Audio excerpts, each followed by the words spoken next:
Welcome to Off the Wall. My name is Trey. Thank you so much for taking the time to watch, to listen. Appreciate you for being here. We're in the midst of it. We've got AF1 in action, we've got NAL in action, and we've got the IFL starting this upcoming weekend. So we'll go over some of the game recaps for the AF1 and NAL.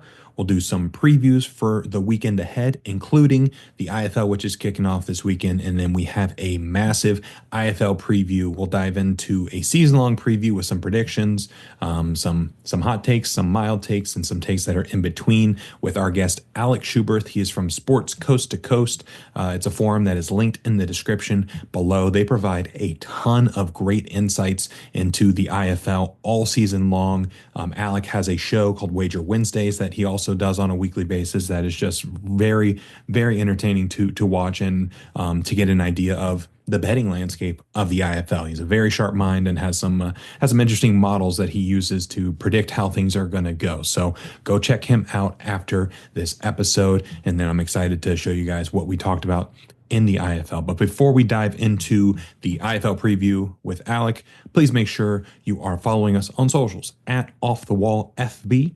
F as in foot, B as in ball, Off the Wall FB.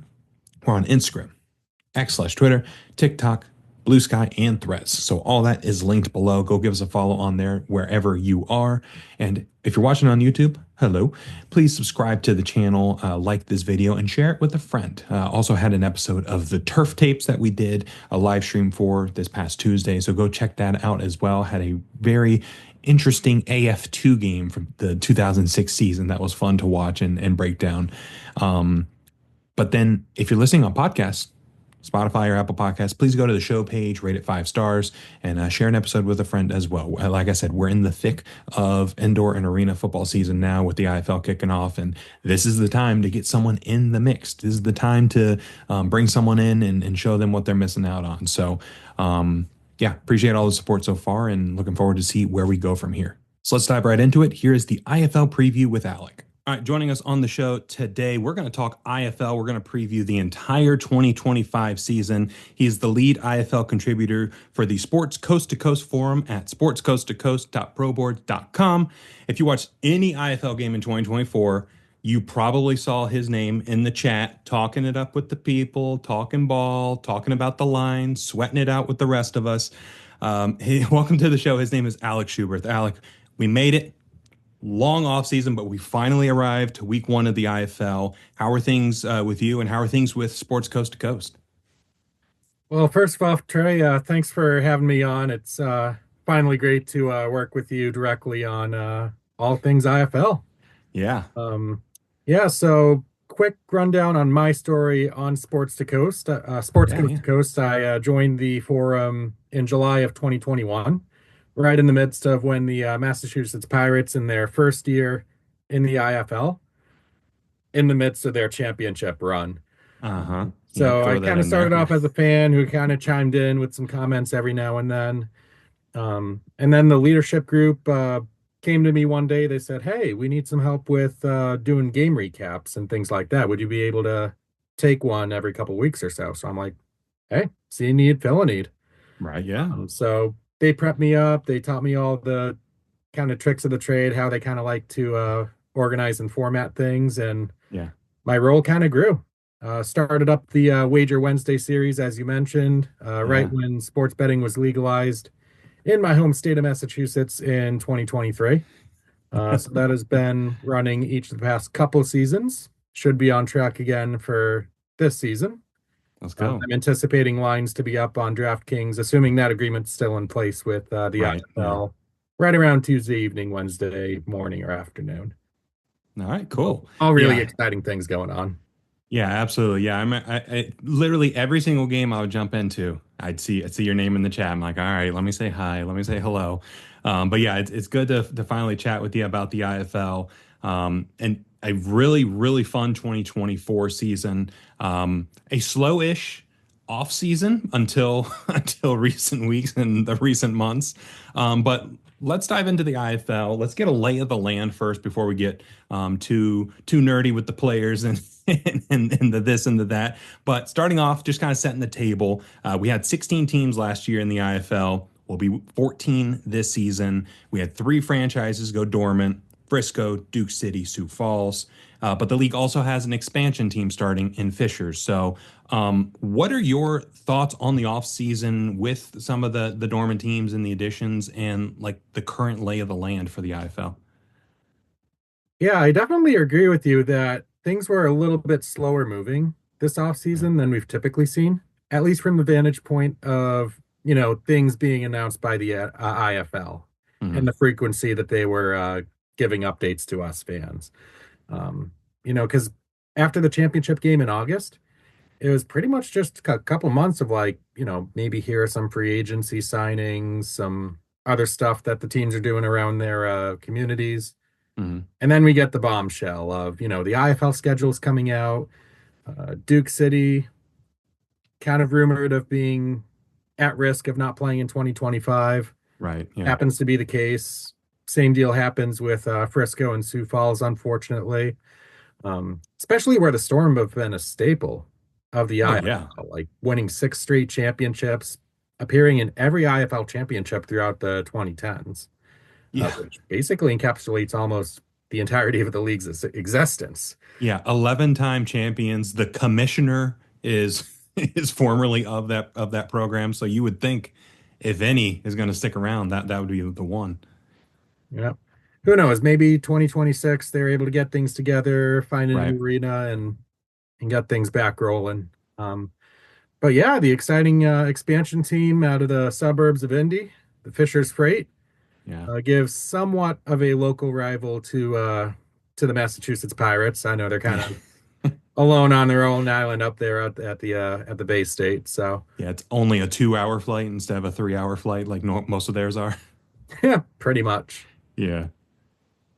Yeah, so when looking at the like some of the like the dormant teams, I think both conferences are very much impacted, but I think in different ways. So if you look at the Eastern, the two teams from the East, Frisco and Sioux Falls, those were perennial playoff teams until last year. Sioux Falls had their issues, but over the past couple of years, those two teams were usually in the top four at the end of the year. And so this makes the East wide open in terms of, all right, playoff spots are up for grabs because if Frisco was around and they retained some of their talent from last year, we'd probably be penciling them into one of the four spots. So, what are your thoughts on the East? And do you agree that it is kind of wide open compared to years past?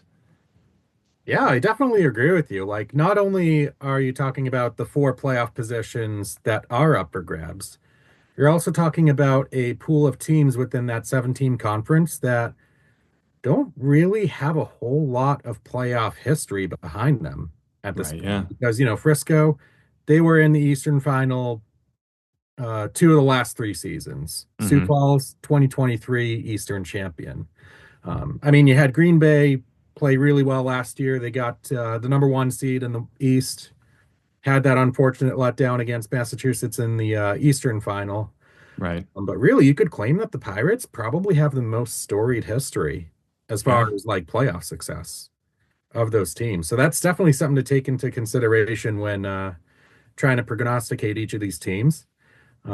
Jacksonville kind of falls in the same boat too. I mean, granted, their history has been more in the NAL and the original AFL, Right. Yeah. but that track record is still there. Yeah. So Yeah. And their fan base will really, let you anybody's know game. about it.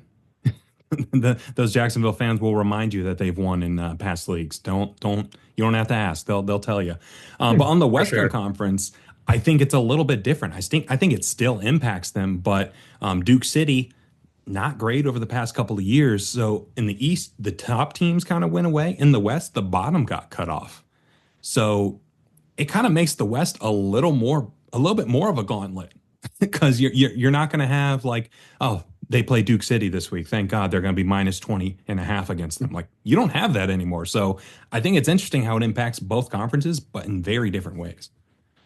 Absolutely. And I know we'll get into like more player personnel in a little Hmm. bit, but it definitely seemed like there was, two, three, four teams that were basically doing an Avengers Assemble type of situation, just like poaching the best players from Yeah. all the other teams and trying to jockey for positioning, at least on paper, for the upcoming season. But Yeah. the West is probably going to be as strong collectively as it was a season ago. Yeah. So those four playoff spots up for grabs for 7 teams. It's those conference games are going to be critically important, whether it's the beginning of Especially, the season yeah. or the end. Yeah, especially those last 3, 4 weeks of the season, man, it's going to be an absolute gauntlet. And you might have some teams playing spoiler. You might have some teams that don't have a lot to play for those last couple of weeks, but it's going to be fun, and I can't wait for it. Yeah, there's going So to I be want some to instant classics thrown in there for sure. Oh, 1000%. Yes. So I wanted to get your thoughts on some of the rule changes. There were quite a few rule changes that were pushed through when the owners got together and talk shop at their annual meetings. Is there any one rule in particular that kind of stands out to you that may impact the game a little bit more than people think? I think there is, and it's one that I know you and a lot of other indoor football traditionalists have been lobbying the IFL to put back in for a couple of years now, which is the positive yardage rule. Yeah. So for those of you who may not know at this time, in the IFL nowadays, inside of a minute left in the game, if a team is up by 14 points or less, I believe it is, that team, while on offense, has to gain positive yardage in order for the clock to continue running. Yeah. So you won't really see as many victory formations this time around. Those will mainly be relegated for closing out like blowout type of games. Yeah. Um, and like watching some of those old AFL games on the turf tapes with you throughout the Yeah. Yeah. offseason, how Uh-huh. many of those games did we see where the last minute of the game, Yeah. it's close, and we have like 28 points scored in the last like 45 seconds? Yeah. And there was a number of those games where if Team A just could have gotten a first down, it was over, but they couldn't do it. And Hmm. so it kind of makes things interesting because like last year there were a number of games that were like back and forth, back and forth, back and forth the entire time. And as it was leading up to a minute, I was just thinking, I'm like, man, this game could be an all-timer if we didn't have the kneel down rule, like if they had to gain positive yardage. So I'm excited to see some of the changes or some of the outcomes of some of these games where in 2024, 2023, they would have just kneeled it out. But this year, it's going to be different. You're going to see some defenses really lock in towards the end there. 100%. Yeah. And I'm interested to see how that rule, along with the new kickoff rule, kind of Yeah, offsets the defensive rules. Some of those restrictions that have been in place before yeah, either getting relaxed or completely thrown out altogether. The yeah. big one up here in Massachusetts is the illegal twist is gone. Oh, Thank yeah.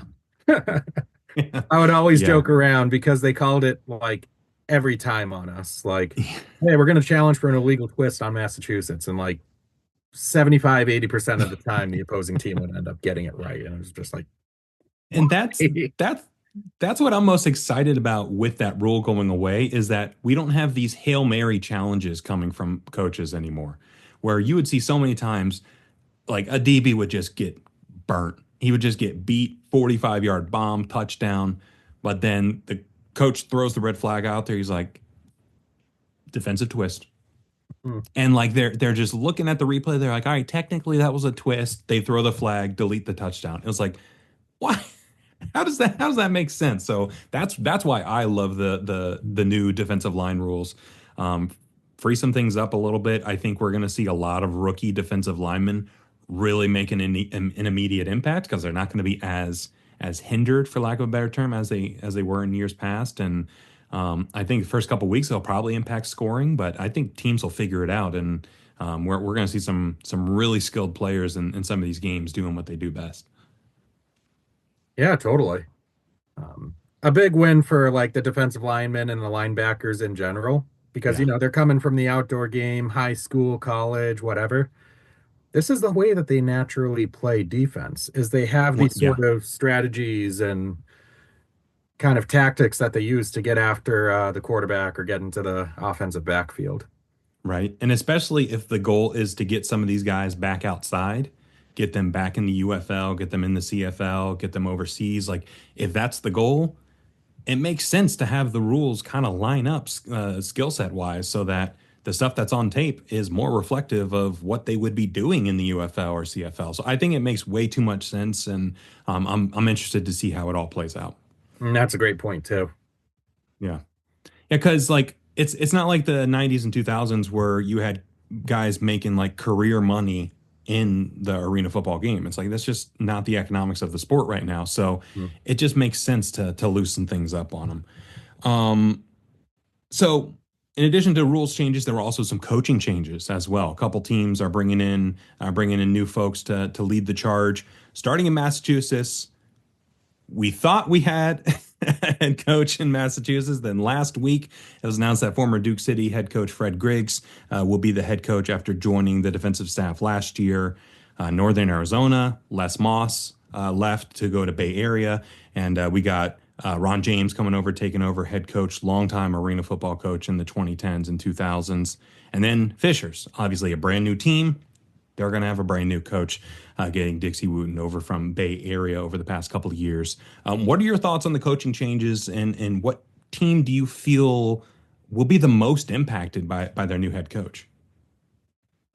Oh, I feel like as far as impact goes, you have to look at Dixie Wooten with Fishers. I mean, Yeah, if you're an expansion team and you're looking for your inaugural head coach, it's tough to do better than getting an IFL indoor football Hall of Fame type of coach yeah, in Dixie Wooten. Like this guy is a pro's pro, knows how to work with a roster, has won a championship with Bay Area a couple years ago. yep. Um, that was pretty much an A plus plus move right there from Fishers to kind of set the tone and get things going for them year one. Yeah, that was a no-brainer. As soon as I saw it, I was like, of course, like there's nobody else you would possibly want for the job there. But I know the Massachusetts change comes a little close to home to you. What are your thoughts on the whole Massachusetts coaching situation, how all that shook out? It's really interesting because the Pirates have held this continuity of being in the running year in and year out, even with their couple of years in the NAL. Mhm. They've done this in every season with a different head coach at the helm. And even though it's been a different guy kind of leading the ship, as you will, Yeah, a lot of that coaching staff and like the upper front office personnel has remained the same. Like Jawad team GM, he's been here since day one. yeah. Mark Stout has filled a bunch of roles as like an assistant coach, offensive coordinator since 2021. You also have players that were fan favorites back in the day that are now coaches for skill positions. Marty Gilliard with the wideouts, Toby Johnson with the D line. Hmm. So it's always there might be some new faces in there thrown around, but year after year you can look and you can find at least one or two strands of, hey, this guy was here last year. He may have been in a different role, but he was still, an active part of He was leading. in the building. Yeah, So I know a lot of people look at those coaching changes and they're like, how do they handle this? Like, how do they stay continuous? But right. again, it's that track record that shows, they have done this before. There's no reason to kind of think that that will discontinue going forward. But Yeah, I do like the hire of Fred Greggs, somebody who's been with the team for some amount of time before as well. Also really helps. yeah, and it's so puzzling. Like when you look at it on paper, the head coaching changes, like you said, you're like, how is this possible? Like, how are they always at the top of the Eastern Conference in the mix, making championship runs? Like, it doesn't make sense, but hey, it works. It's working up there. Yeah, last one we didn't touch on was Northern Arizona. I think they've got their work cut out for them this year, but I really like the coaching staff in place. Offensive coordinator Sia Burley, I think he's a great hire at OC. He's got some head coaching experience over in Jacksonville. He was with Arizona the past couple of seasons, so ton of experience. Not a lot of not a lot of returning talent from last year's Northern Arizona team. A lot of that talent went to Bay Area with with Les Moss and Rod Windsor, but I really like what they brought in terms of coaching with Sia Burley and Ron James. I think that's another situation where if you're going to try to rebuild, those are two great guys to lead the rebuild. Yeah, definitely. And Ron James in particular, I have a little bit of familiarity with him when Hmm. following the AFL back when I was like in high school, early part of my college career. He does have a pretty significant reclamation project that he can boast about. The Pittsburgh Power, when he was the head coach there in 2014, Right. he basically gathered a team that hadn't had a winning record in any of its first three seasons in the league. Next thing you know, James takes over. They get a few upgrades at some important skill positions, and they wind up going Hmm. 15-3.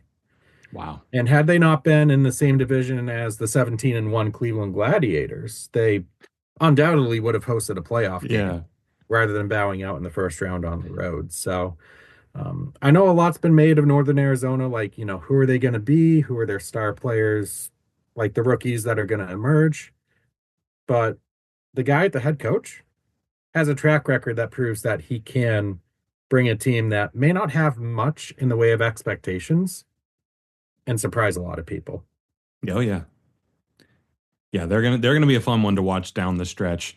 So I wanted to dive into a conference preview now. So not gonna fully dive into like team by team by team, but just kind of talk about some topics and touch on like what teams you think are gonna be most exciting, potential dark horses, and we'll go from there. So starting in the Eastern Conference, Alec, who is the most exciting team to watch in the East in your eyes? To me, the first team that comes to my mind is the Tulsa Oilers.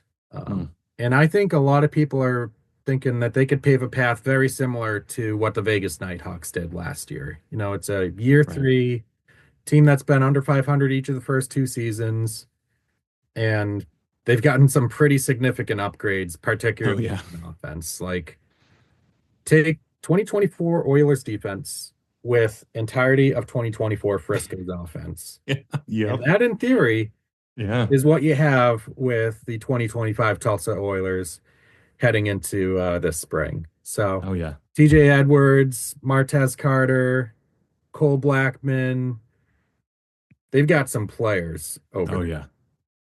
No doubt about it. Yeah, they've got some guys over there, and it's so funny to see it all happen because as soon as Andre Coles was announced as OC, it seemed like everyone kind of looked around the room. They were like, "Is he going to do it? Like, is he going to do it?" And sure enough, he did it. He brought over TJ, brought over Martez, brought over Cole, brought over Faison McClurge before he got the call up to the UFL. So shout out to Faison for getting that opportunity. But Sure. yeah, Tulsa's going to be a very exciting team. But for me, I think Jacksonville is going to be probably the most exciting team in the East. They ended the year strong last year. They finished 5-11. So just looking at the record, you're gonna be like, what are we doing here? But they were abysmal to start the season, but they were red hot to end it. Ending the season on that kick six, that missed kick return for a touchdown. It was like, man, if the season was 3 weeks longer, they might be making a playoff push. Like they got hot way too late, unfortunately. And Caleb Barker's back in the mix. They're just loaded on offense. We got Jimmy Robinson at running back from Massachusetts. Eddie Vander from Quad City, one of my personal favorites from Quad City last year. Karan Ashley, a wide receiver, re-signing Jaden Stoshak, re-signing Tyler King. Like on offense alone, they have so many playmakers. I think they're going to score a ton of points, but they might also give up a ton of points too, which as fans of the game might not necessarily be a bad thing. So I think that's the part where it's a little up in the air at this point. But Jacksonville's going to be very exciting to watch, and they're going to score points by the bunch, and it's going to be so much fun. Now that I think about it a little bit more, they have a path pretty similar to what we saw with San Diego last year, where there were a few people out there that looked at the strike force a couple years ago and said, this team has a really good foundation on offense. If Yeah. they can string together some good, solid defensive efforts throughout the full 16 game slate, Yep. we might have a dark horse playoff contender here. Oh Sure yeah. Oh enough, yeah. the strike force lead the IFL in takeaways and interceptions, and they're all of a sudden one game away from playing at home in the Yeah. playoffs last July. So I could very well see Jacksonville, even with a league average defense. We're probably Oh talking yeah. about, Yeah. 8, 9 wins at minimum. Oh yeah, I think their floor is so high this year, and in the East, you might only need 9 to get in, but I think they may overachieve and dip into the double digits there. But speaking of dark horses, we've got exciting teams. Well, we've got some teams that might be flying under the radar a little bit. Who do you consider as a potential dark horse that may surprise some folks this season? My top dark horse in the East has got to be the Quad City Steam Wheelers, Okay. really because we find them in this position basically every year, since they restarted play in 2022. you're not really thinking of them as like, among the top 4 or 5 teams in the league.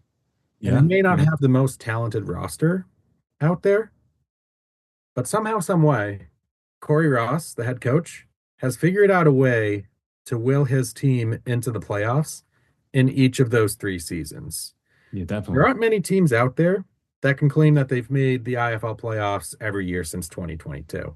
Right. Quad City can be proud that they are one of those teams, and they have an Eastern Conference championship to boot.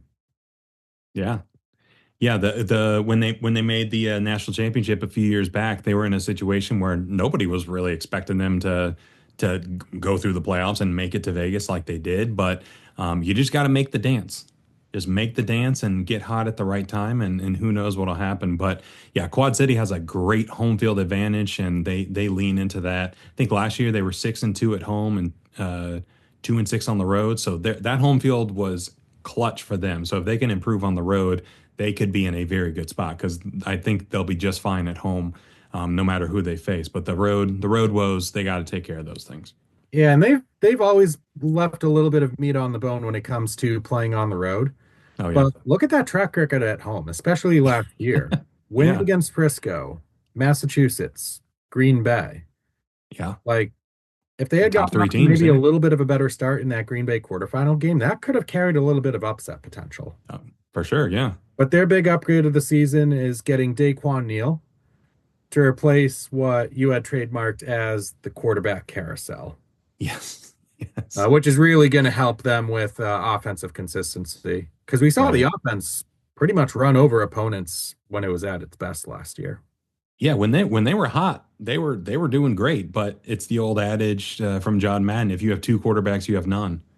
And they didn't have a definitive guy. They kept bouncing between the guys. They like, all right, they'd be with one guy for 2, 3 games, next guy for 2, 3 games, one guy for 2, 3 games, and it was just like, man, you can't get much continuity and rapport if you're jockeying between guys. So yeah, I think bringing Daquan Neal into the fold is going to be clutch for Quad City. I think it's going to push them over the edge. And like you said, I think they're probably going to be making a playoff berth for the fourth time. But for me, if we're talking dark horses, I like Fishers. Like I know they're an expansion team. Typically, expansion teams are across all sports. Expansion teams are figuring things out and laying the foundation for what's to come. But in indoor football, roster turnover year over year is crazy for everybody. So an expansion team in the IFL can very easily make a run if they get things figured out and they have the coach that has the experience winning a championship multiple times, and I think he can put something together with Fishers. And when you look at the roster that he's put together, especially on defense, I mean, you've got Aaron Jackson and Tamar Hart from Duke City last year. Duke City had a better defense than people realize. Yep. Sean Steele from Green Bay, Jalen Swan from Quad City. Then on offense, you got Jaya Wright, who was in Sioux Falls last year, who showed signs of potential with his dual threat ability. And you put a dual threat quarterback in a Dixie Wooten offense.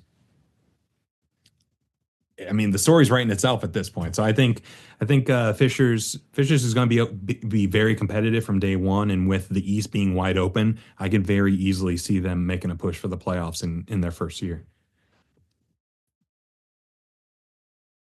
So when we're talking about teams, we're talking about that roster turnover that I just mentioned. We talk about impact free agents, who's going to make the biggest splash for who. In the Eastern Conference, are there any specific free agents that you think might turn some teams around or might swing the pendulum for some teams and really put some over the edge? There are, and I know that we may have touched on some in passing while Hmm. going through the couple of different points of conversation, but putting the Oilers offense into Tulsa for this year For is going sure. to be must view for the faithful down in Tulsa. Um, on the defensive end, I look at Mamadou Mbai returning to the Green Bay Blizzard. Yeah. Because you're looking at a guy who's actually paved a pretty interesting career path as far as his time in the IFL. His best football, honestly, has been played in Green Bay. He had a couple seasons in Massachusetts. Last year, he spent mostly injured. Um, but when you're talking about the Blizzard, they lose Rivarius Rivers. But then you sub in Mamadou and Bai in his place. That's not much of a downgrade, in my opinion. No, no, that's a pretty good replacement. So if you're looking for the Blizzard to remain like a top three defense, that was a great signing to make for the Blizzard. For sure. Yeah, those two were what I had on my list. TJ Edwards going over to Tulsa. Tulsa was another situation where, man, if they just had consistent quarterback play from day one, 2024 would have been a very different outcome for them. And like you said, being able to reload that Green Bay defense the way that they did, like Corey Roberson, he's a DB at heart. He's a Mhm. defensive minded coach. You give him a DB of that caliber, like you saw what he was able to do with Sean Steele and Riverius Rivers last year. It's just Green Bay's going to be competitive. They're going to drag people into the mud, and they're gonna make every single game a fight. But that's Blizzard ball, and that's kind of their trademark over the years. There's another free agent out there on a team that we haven't really talked about much yet. Hmm. And that is the Iowa Barnstormers with their new signal caller, Malik Mitchell, Oh yeah, who was having arguably a rookie of the year type of start when he was on the Sugar Skulls last season. And then he had some injuries and other stuff that happened that kind of cut his seasons short. yeah, But with him fully healthy and in a completely new place, much needed change of scenery, yep, Iowa's offense could look pretty deadly this year, especially where they retained Keon Williams, who was an all IFL nomination a season ago. right. Yeah, Iowa's a special situation. Like you said, we haven't really mentioned Iowa, and I think that's for a reason. Where last year they were a very frustrating team to watch, and it was just like, man, what are we doing here? So it'll be interesting to see if see how that offense looks potentially with Mitchell in the fold, and if he ends up being the signal caller there, and how all that shakes out because they have some good pieces, like you said, but they just couldn't really mix it all together. Like they had good ingredients for a cake, but they couldn't manage to bake the cake last year, if that makes sense. So Yeah, for they're sure. they're an interesting one. So wrapping up the Eastern Conference here. Actually, no. Before we dive into wrapping up the Eastern Conference here, what team do you see potentially not living up to expectations in 2025 in the East? This answer, I'm kind of on the opposite end as you are with this one, but I'd Okay. say Fishers. Okay. I hate to put a team in this spot, but somebody's got to fill it. Of course. The Yeah. reality of the fact with Fishers is, they do have great pieces in place, a great head coach. The ultimate question becomes, how well does a completely new set of players gel as a team? Right. And the answer, at least in recent years, is that it's taken a bit of time for new franchises to kind of find their footing in the IFL. Vegas's first season, they were 6-10. Tulsa's first season, they were 2-13.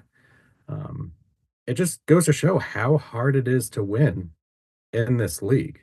Oh yeah. They're definitely closer as far as win count to maybe the 5-6 that the Nighthawks put up in their inaugural season.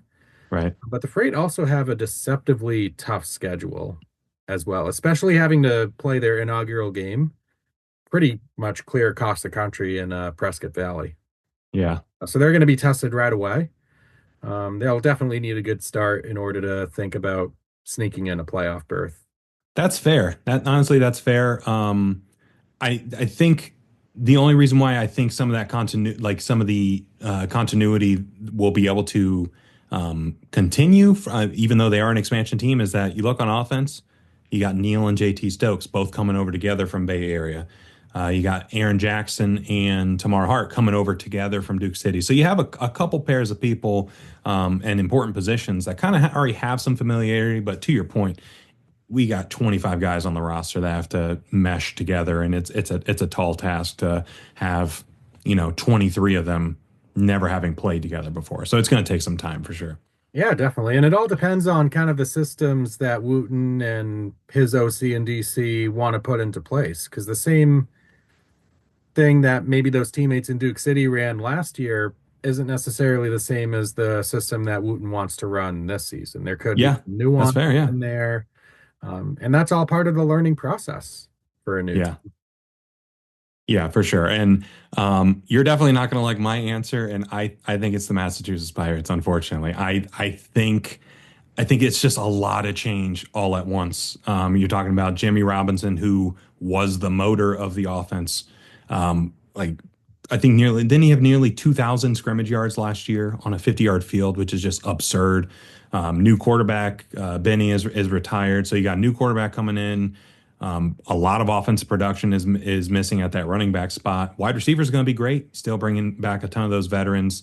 Fred Griggs had a tough run in Duke City the past couple years, so I think it's a big time prove it year for him. But I think they have a really high floor. But in terms of talent, like the talent is there. It's just a matter of can they make it all work. They had stretches last year in the middle of the season where I was like, what is going on? Like this is one of the most talented rosters in the IFL, and they can't break 40 points. Like what is happening? So yeah, I think Massachusetts is one that could potentially break some hearts, given that they might level out a little bit, and some of the other teams have shown some vast improvements. Yeah, the I East mean, is going to be wide there's open though, floors and ceilings to every one of these teams, right? for sure. And there's Yeah. a lot of change happening in Massachusetts, especially at positions that have been, firmly entrenched for two or even more seasons. Oh yeah. Yeah. So really the onus is going to fall on guys like Kenji Behar and Puka Williams Yeah. to kind of come in and contribute right away. And Yeah. that could be a difficult thing to do because, outside of Robinson, the Pirates offense kind of teetered around being a bottom five unit in Oh the yeah. season. Yeah. But then there's the other side of the coin of, these guys are fresh faces. They might spark some life into what was otherwise That's true. maybe Yeah. a middling offense. Yeah. I think Alejandro Benefield obviously brought a ton of veteran presence, but there were some moments last year where I was like, a younger Benny might have tucked it and ran it for that first down, but instead Hmm. he got stopped short. So it's like that young blood could be what you need to take him over the top as well. So we talked about exciting teams, potential dark horses. Let's talk playoff predictions. We're either going to look like fools or we're going to look like geniuses. Nowhere in between here. So what do you got? Give us 1 through 4. Alrighty, in descending order, I've got Tulsa at the top, Green Bay at second, the Pirates at three, and the Sharks at four. And that first round Inch. matchup potentially between Jacksonville and Tulsa would be very, very interesting, Oh yeah, simply because last year's results, the Sharks actually swept that season series, yeah. eventually keeping Tulsa out of the playoffs if you sit down and think about it long enough. That's true. Yeah. Yeah. 40% of Jacksonville's wins came against Tulsa, which is crazy to think about. But I'm right there with you with a couple of the teams. Number one, I got Tulsa as well. Number two, I've got Jacksonville. I think Jacksonville is going to overperform like crazy, especially considering the year that they had last year. Number three, I got Quad City. Then number four, I got Green Bay. So I think Massachusetts and Fishers are going to be just on the outside looking in. Massachusetts is probably at that five. But the East is a lot more wide open than I thought it would be when the 2024 season ended. When the 2024 season ended, I was like, all right, we're probably going to run it back with these same four teams. But the East is going to be very competitive and very fun. And yeah, so we'll have to see how it all shakes out. Yeah, it'll be a lot of fun. So we spent a lot of time on the East. We got a whole nother conference to get to here. Let's flip over to the Western Conference. What team are you most excited about in the West for the 2025 season? I know I probably shouldn't be saying this considering the events that unfolded last August, Yep. but it's the Arizona Rattlers, the reigning champions who now introduce the unique storyline of bringing back Drew Powell to be their starting quarterback. Right. Yeah. And you think about Powell's first stint with Arizona from, I think it was like 2019 to 2023, Hmm. all amazingly great teams.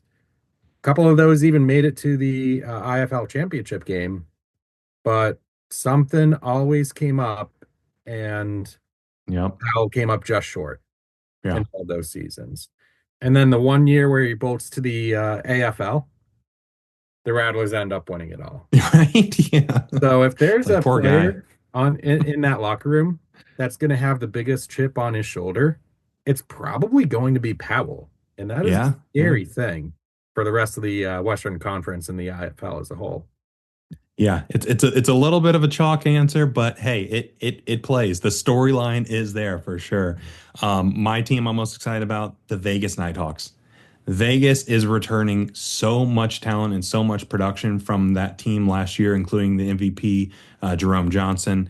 You got a couple guys going up to the CFL and the UFL on offense and defense, but it seems like head coach Mike Davis is a great recruiter of talent and is able to identify some guys that can easily slide in and maybe not replace somebody the caliber of a Bryce Hampton or a CJ Wyndham, but be able to make some contributions to the offense. I want to give a quick shout out to In the Alley. That's another IFL show that's on YouTube. Go check In the Alley out. He did a full breakdown. Like I think each team got a full 20, 25 minutes of just talking about the roster, talking about the schedule. So he gave some really great insights. So some of the insights he may not get here on a granular basis, he does a great job.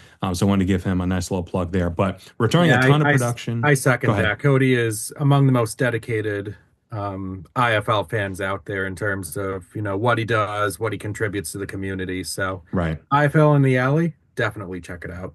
For sure. Yeah. After this video is done, don't go anywhere yet. Just just wait. Just wait 1 second. So like I said, returning a ton of production from last year, especially on offense. We got Jerome Johnson, Quentin Randolph, Antonio Wimbush, Caleb Holly when he comes off of the pup list. So many Vegas games were just filled with back and forth action last year. There were several 60-59 games, 65-62 games that were just like it's 1 o'clock in the morning on the East Coast, and I'm just wired because these games were unbelievable. But yeah, so many games with Arizona, San Diego, Bay Area, just a lot of bangers all last year, and I anticipate seeing a lot more this year as well. Yeah, definitely. When you talk about teams with ceilings, Vegas has about as high a ceiling as any team in the league. We saw 100%. it Yeah. play out a season ago. Like, I remember one game, they completely blew the doors off Bay Area on the road by 19 points. Oh yeah, and it wasn't Like, even that close. no, it really wasn't. And like you said, there's a lot of amazing talent, proven talent that they're bringing back, none more so than the league's reigning MVP, Jerome Johnson. Right. Yeah. So the other thing with Vegas too is a lot of people forget that they basically were one play away from advancing past the first round of the playoffs last year. Yeah. If it weren't Against for that the Rattlers. 2 yard Yeah. Dalton dash around the left-hand side Uh-huh. as time expired, Yeah. the 2024 playoffs could have played out much, much differently than it did. Yeah. That they could have been playing a home game in that national championship very, very easily. So we talked about exciting teams. Let's move on to dark horses. Do you have a specific team that is a bit of a dark horse for you and could make some noise and ruin some people's seasons in the West? I do, and it's a team that just missed the playoffs last season ago. That's the San Antonio Gunslingers. Okay, Um, yeah, they've been actually one of the more vocal teams in the IFL throughout the offseason. Their coaches show that they have over there branded with oh yeah, head coach and play-by-play man Ralph Judkins. There's a lot of insight that both those guys offer on that show. They have held interviews throughout the season with like the head of officiating, the commissioner Todd Tryon. So they are very, very engaged in what they do. And I think that's going to show out on the field. The right, loss of Sam Castronova is going to be a big one, no doubt huge, about it. A yeah, guy that accounted for basically 100 touchdowns, passing and rushing a season ago. yeah, The reason why I'm not as um, the reason why I'm not as drawn back from that as much is because the supporting cast around him not only stayed the same going into the season, it got stronger. yeah, oh yeah, The addition of Glenn Gibbons Jr. to that receiving rotation, not only do you have guys that some have championships under their belt, and some have all IFL nominations on their resumes as well. right, But the yeah, fact that you have four of those guys and you can rotate them and keep them fresh yeah, throughout the game, that is a scary thought it's for gonna be D. huge. Really, the question about San Antonio is going to be how much do both of those units regress to the mean, right? You had the offense that was scoring 50 plus points per game. The problem too is that the defense was as well. And the Yep. Gunslingers made a couple moves to try to fortify that a little bit with Ulrich Jones on the defensive line, Jordan Jones at linebacker, who's led the IFL in tackles in each of the last 2 seasons. Right. Um, but yeah, San Antonio is a team out west that cannot be slept on. Yeah, and I Right in the mix. 100% agree, I 100% agree with you for those exact same reasons. Like you said, the offense will regress a little bit, but that's not necessarily the end of the world. And the defense can't be worse than it was. It cannot possibly be worse than it was last year. So it's It like, would be a total shock. yeah, if Knowing and I Coach think Manas, he's not going to let that sort of thing happen again. yeah, the moment the clock hit zero on their season, they announced coaching changes. Like it was like the people were still in the building, and it felt like that press release went out announcing some adjustments to the defensive side of the ball. But I totally agree with you on San Antonio. They're going to be one that's a ton of fun, especially with some of the folks that they got over from the Arizona Bandit situation and how all that went down. Ulrich Jones, you mentioned, then Malik Henry as well. I think Malik Henry is going to be an interesting one to see how he fits in. Does he potentially get the start week one? Does he, sit on the bench for a couple weeks, then gets his opportunity later? I think he sees the field at some point, but to your point about the offense as well, I think they need more balance in order to be a dark horse to really make their way into that top four.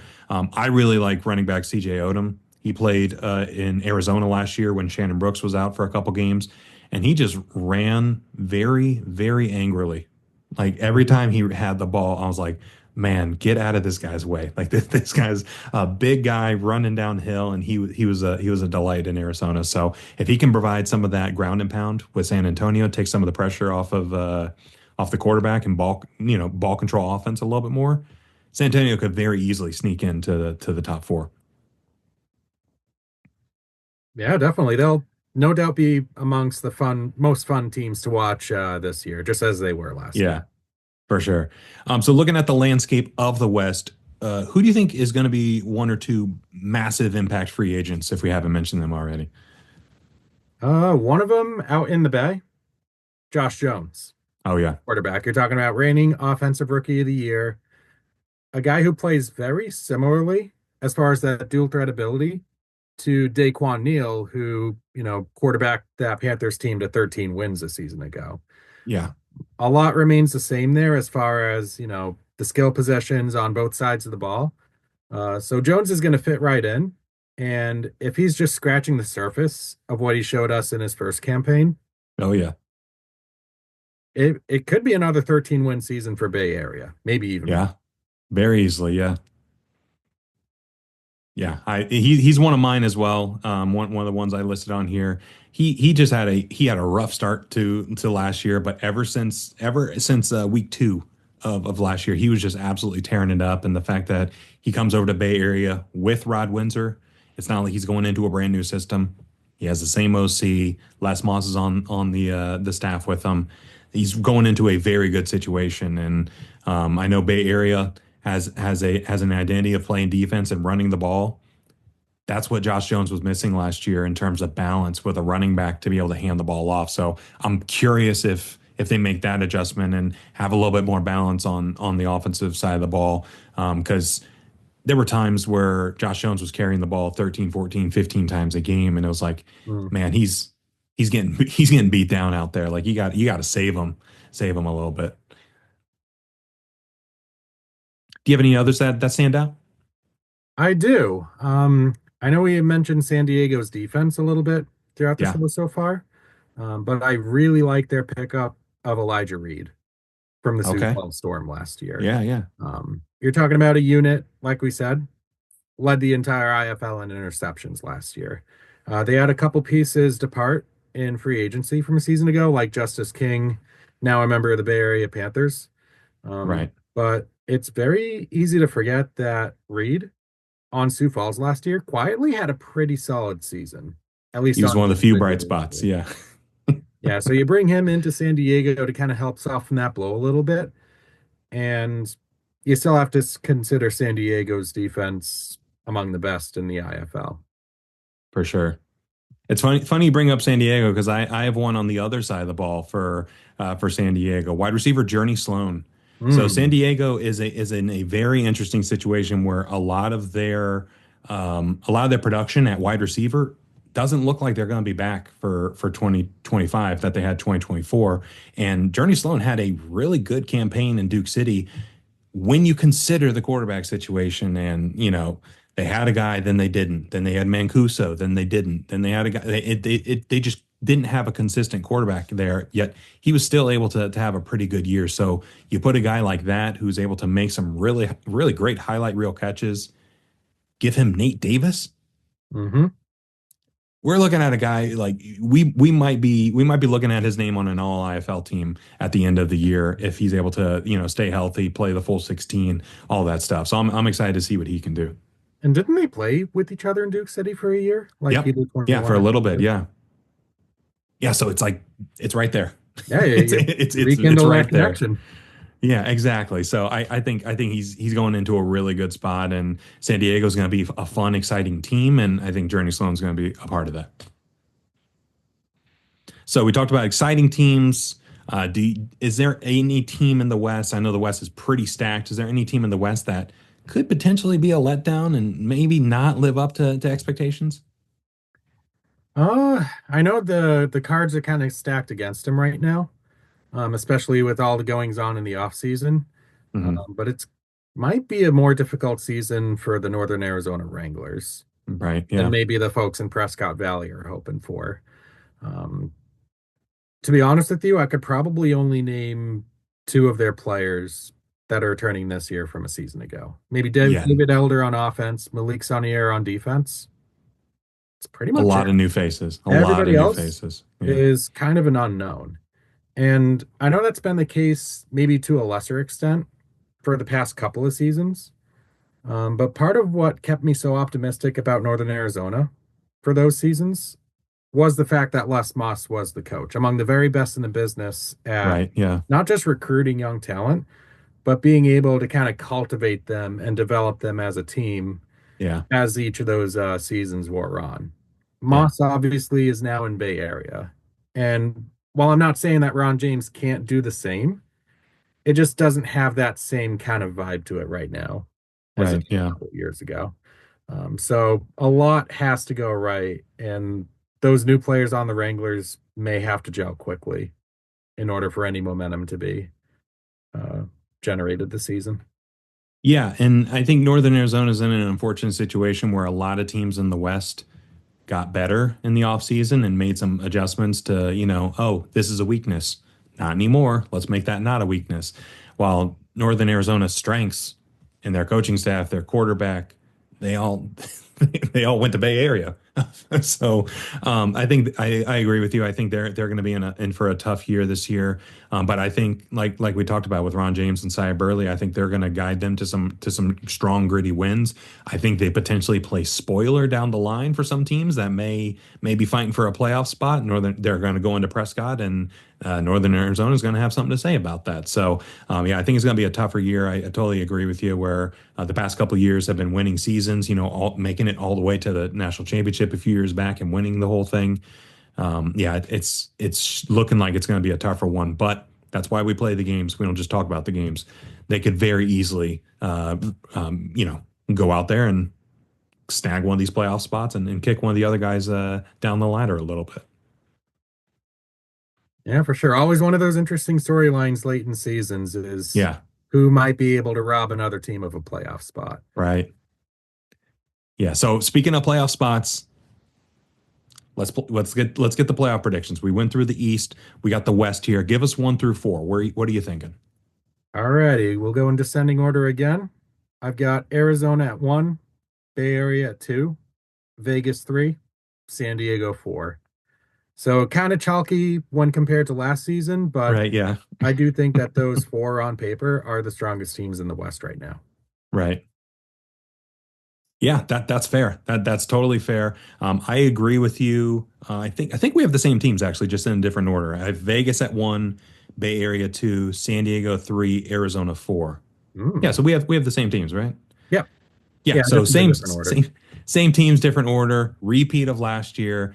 So I think San Antonio might be on that fifth spot, just on the outside looking in, and could very easily leapfrog some of these teams if if things get going in the right direction, if they're able to maintain that offensive prowess and improve that defense that could not possibly be worse.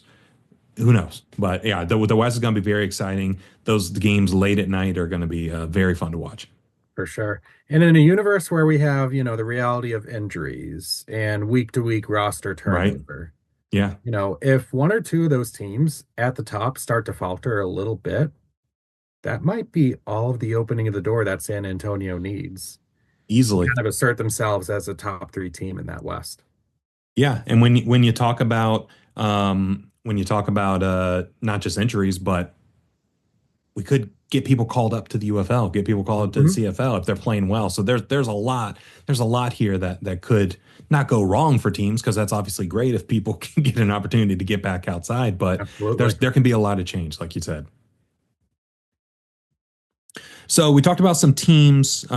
Who are a couple of breakout players that you think are going to have a really good year this year, whether they're with the same team from before or whether they're in a new environment? Who are a couple players names that people should look out for? One guy that I think is going to have a bounce back season, and he's a guy that's been around for a little while now, maybe a little bit of hometown bias in this, but Isaac Zico from the Pirates. Oh yeah, You look at last year for him, he had at least two, maybe three different stints on the injured list. oh He yeah, could never really get himself going in any capacity throughout the season. He'd have good games, sure, right. but all of a sudden he'd have like, six catch, 100-yard, three touchdown game, and then, oh, whoops, he's on short-term IR now.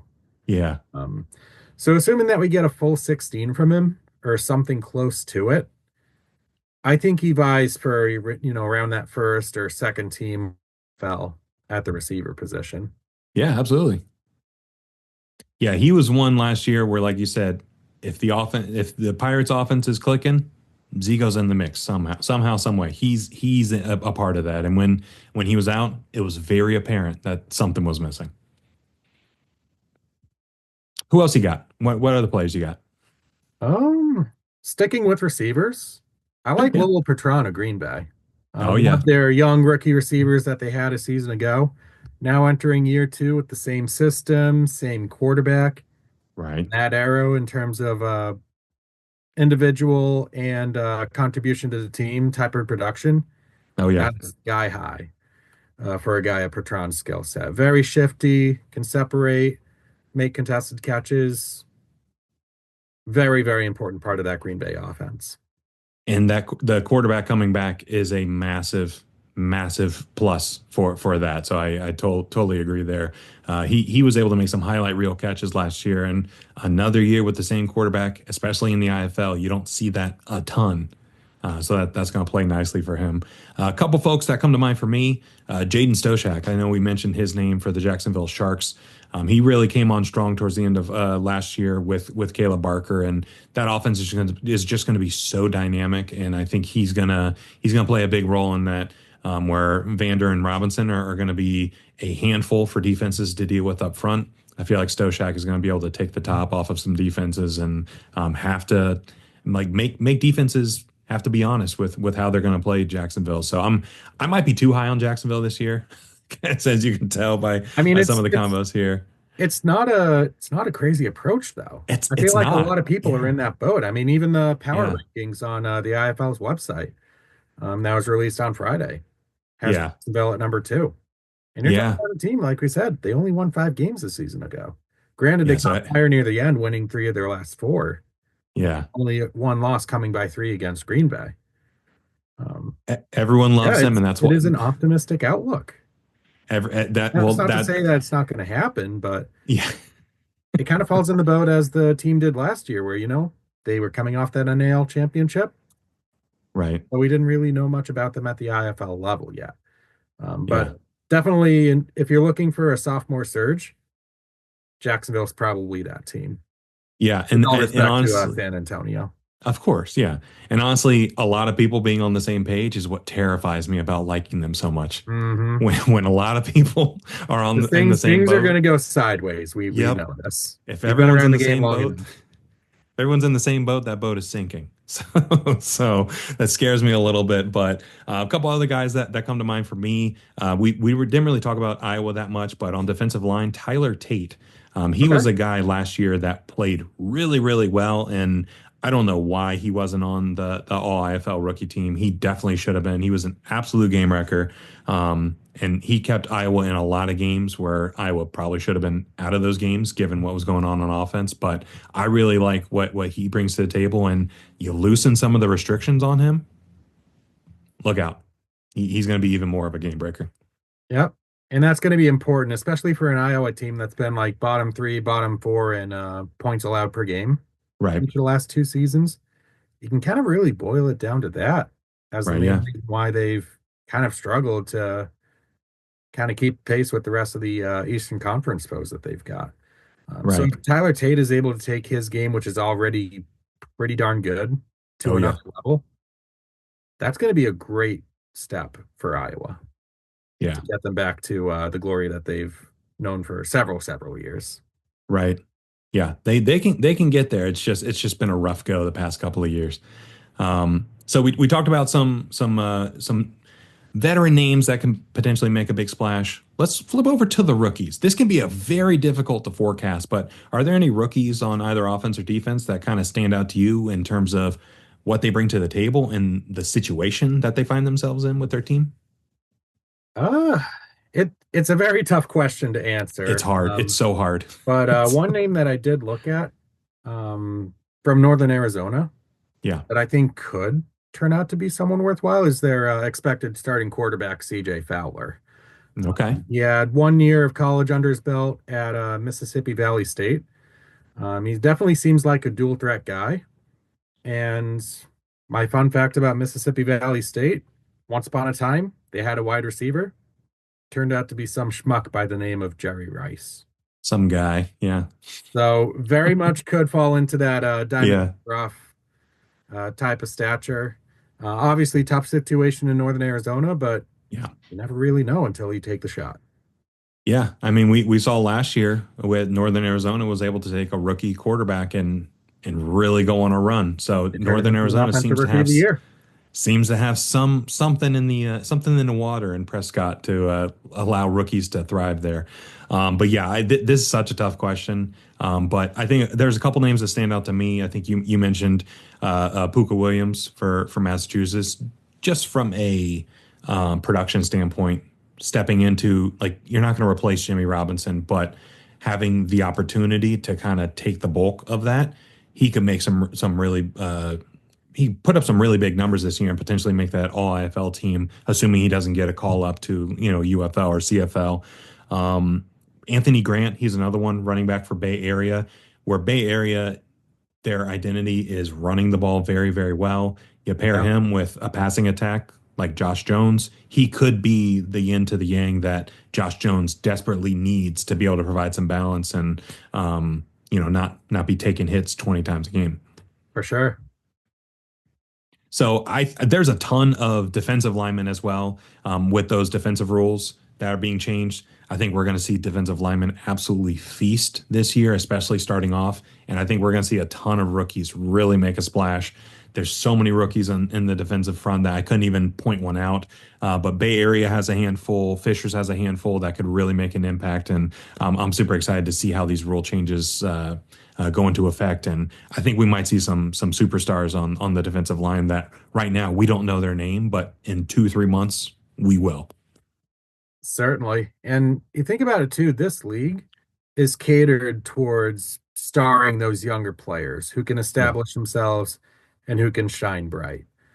So there's going to be a lot of opportunities for those guys to come in and really make a name for themselves. 100%. Yeah.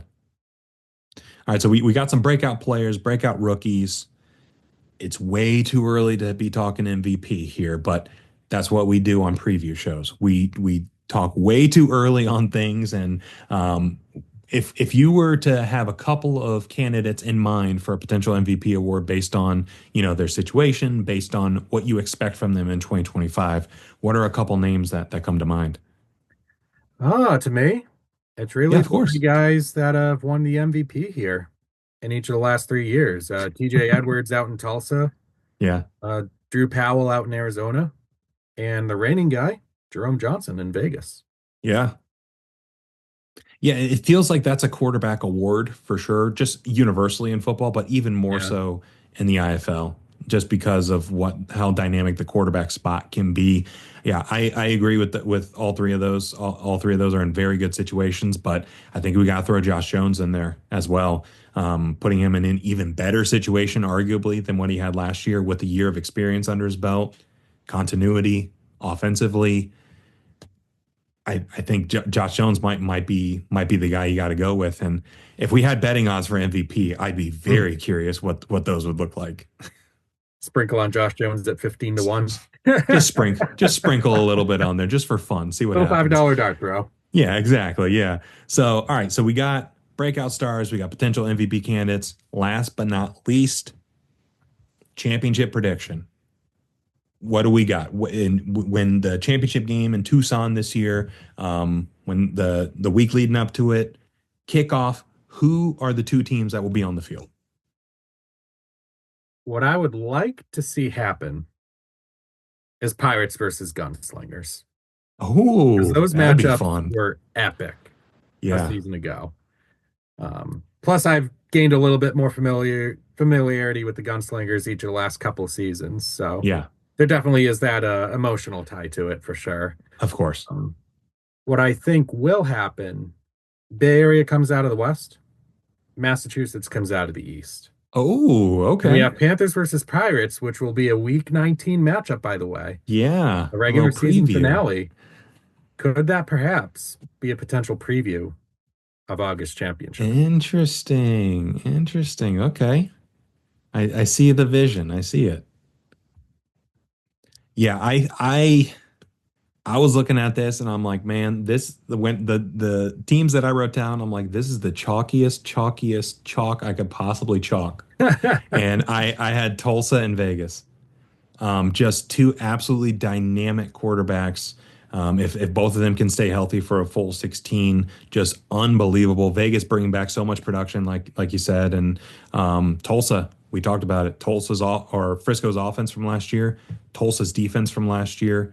Merge the two together, and that's basically what the 2025 Tulsa Oilers slash Tulsa Fighters is going to look like. So Tulsa versus Vegas would be a ton of fun.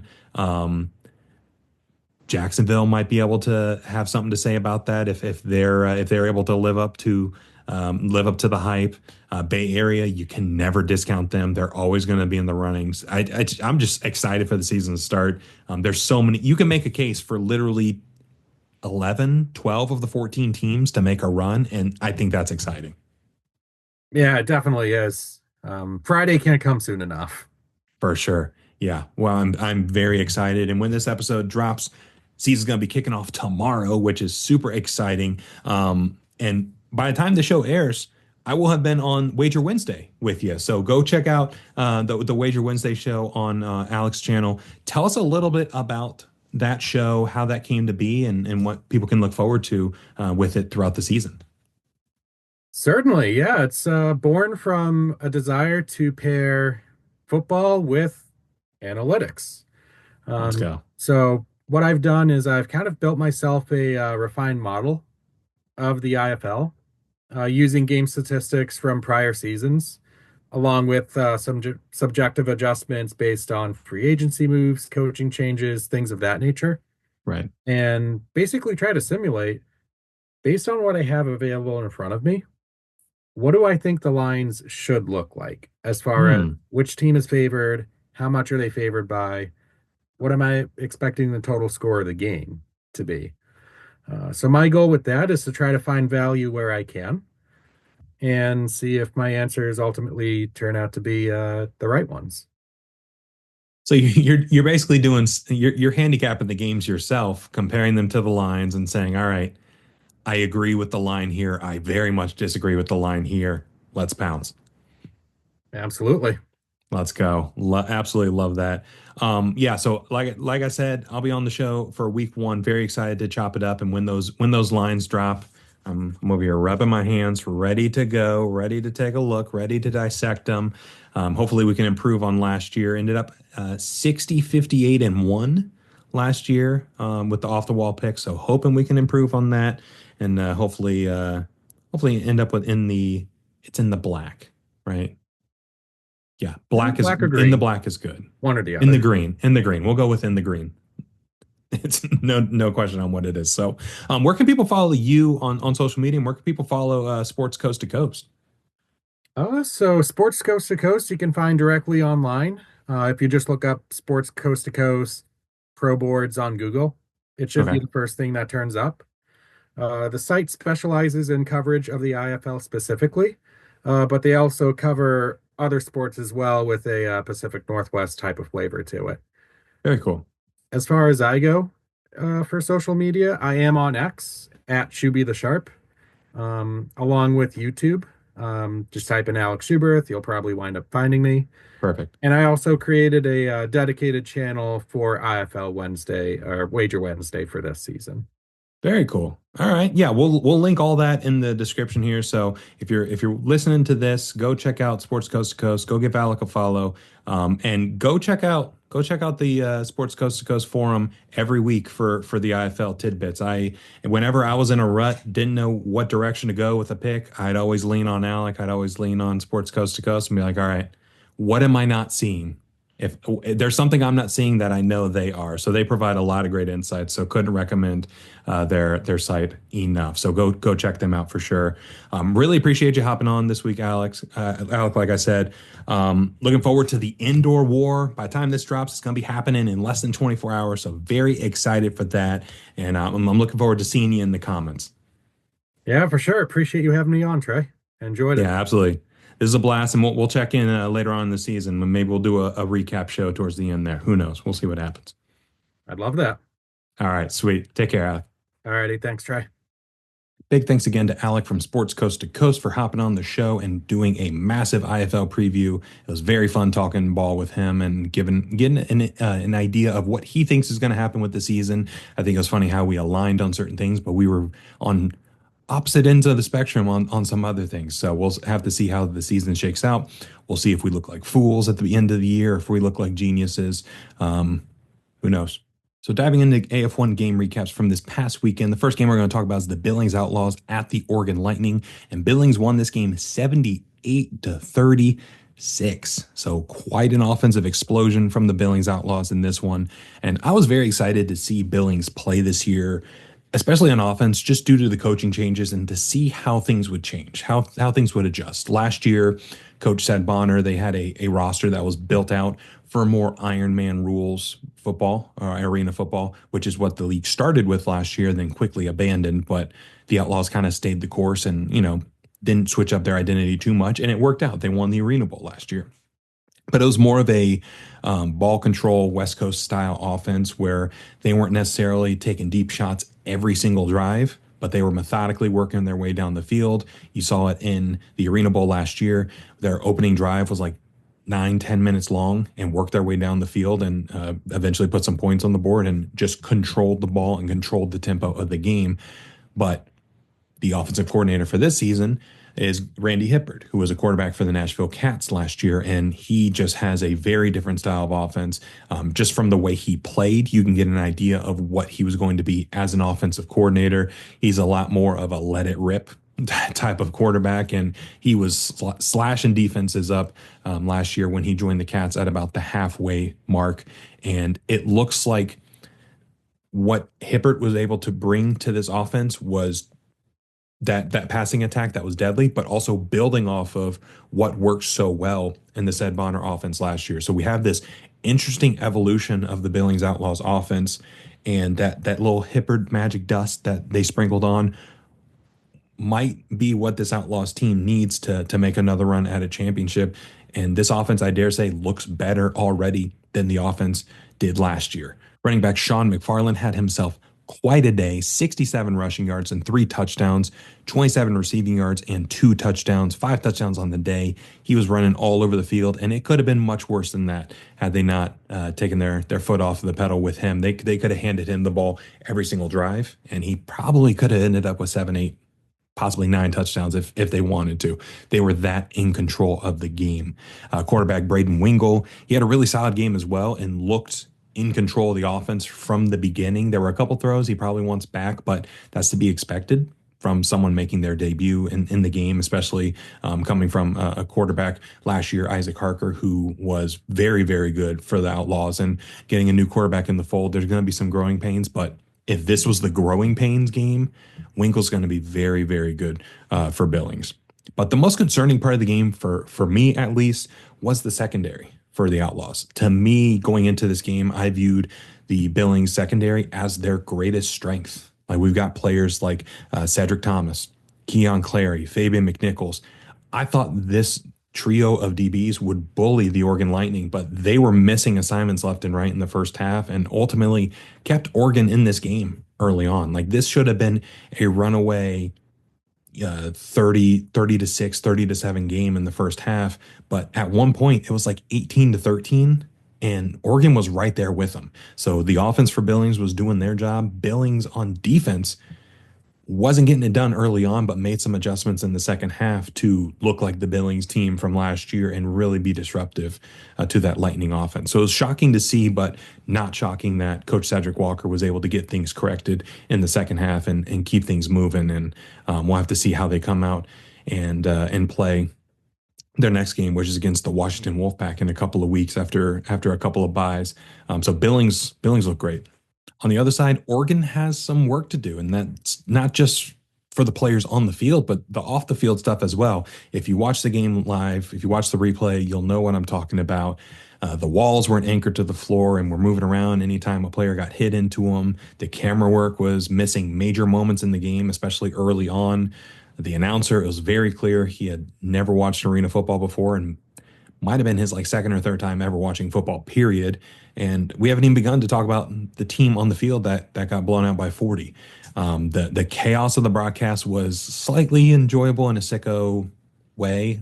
It was like a big time AF1 after dark energy, but as someone who believes in the sport and wants the sport to grow, it's got to be done right. And in the offseason, the AF1 spent a ton of time talking about being the premier arena football league, the premier 50-yard football league. That's not what the premier 50-yard football league presents itself as. That display in Oregon, whether it's on the field, the camera work, the this, the that. I know it's their first game. I don't mean to sound too harsh on it, but when you spend an offseason boasting that you are the premier and you put that out, it's not a great look. So I think that the focus should be completing the season. We've had enough of the offseason stuff with the teams and the bickering amongst folks, but that what we saw in Oregon on the stream, that's not representative of what the premier league in the 50-yard football indoor game should be about. But when talking about the on the field stuff, I'm not sure how to feel about the Lightning just yet. They managed to score 36, but a major chunk of that came from massively blown coverages by the Billings defense. So if Billings doesn't blow those coverages and just plays middle of the road, mediocre defense, they probably don't score those early points. And this game is probably not even as close as it was. And that's saying something considering the end result. Quarterback Dalton Cole, he started off doing well, but again, due to those blown coverages, he was just throwing it up, and the wide receivers were by themselves at times. So anybody in the arena could have made the plays that these wide receivers were making due to those blown coverages. Parker Lapsley was a name that I thought that we would hear a lot more and get a lot more involved in the offense, and we hardly heard his name. And on offense, Oregon just seemed to be going for a lot of home run balls and not necessarily running a lot of hitches, running a lot of short stuff, running a lot of that ball control West Coast offense that we talked about with the Billings offense from last year. There wasn't a lot of that mixed in. And if you're going into a gunfight with this Billings offense, if you fall short once or twice, it's done. It's a wrap. So you have to almost approach Billings how Billings approached other teams last year if you want to have a chance to take them out and take them down. I do think the Oregon receiver group is very talented and has the opportunity to do some great things. But at the quarterback position, they have to figure out what they want to do. They have to figure out how they want to attack defenses and be a little bit more intentional and consistent with that. They have a chance to bounce back against Washington this upcoming weekend, but this was a rough go for the Lightning, and we'll have to see if Coach Chuck Jones can right the ship and get things turned around very quickly. Next game we're going to talk about is the Salina Liberty at the Corpus Christi Tritons, and this was probably the biggest shocker of the entire weekend of arena football. Corpus Christi won this game 40-12. So starting with Salina, this offensive performance from Salina perfectly captures the Javin Kilgo experience. Unfortunately, if you watched any Duke City last year, especially towards the beginning of last year, you'll know exactly what I'm talking about. Javin Kilgo kind of has a little bit of Jameis Winston to him where he can produce, but he will also just seem to find himself in positions where he's getting himself in turnover trouble, throwing balls that he really shouldn't, throwing balls off his back foot into double coverage, throwing balls, just making bad throws, pick sixes, bad decision after bad decision. It was just impossible for this Liberty team to have won this game. Overall, Kilgo ended up with going 10 for 32 for 106 yards, 1 touchdown, and 6 interceptions. 6, which is just absurd. They were down 27-0 at halftime, and the first Liberty points scored were scored by the defense. So they only scored 12 points, and half of those were scored by the defense. So that means the offense scored 6 points in an entire arena football game. That's just... you can't win like that. You just can't. Salina's defense, they played pretty well in the spots they were given. You take away the 2 pick sixes off the board. Salina's defense only gave up 20-something points to the Corpus Christi offense that was kind of figuring things out on their own. But the turnovers, again, were just way too much for them to overcome. So if the offense was just pedestrian, middle of the road, this is probably a competitive game. But the offense was so bad that any chance of them coming back was sunk by halftime because they were shut out at halftime. So I feel like you know what you got at quarterback at this point.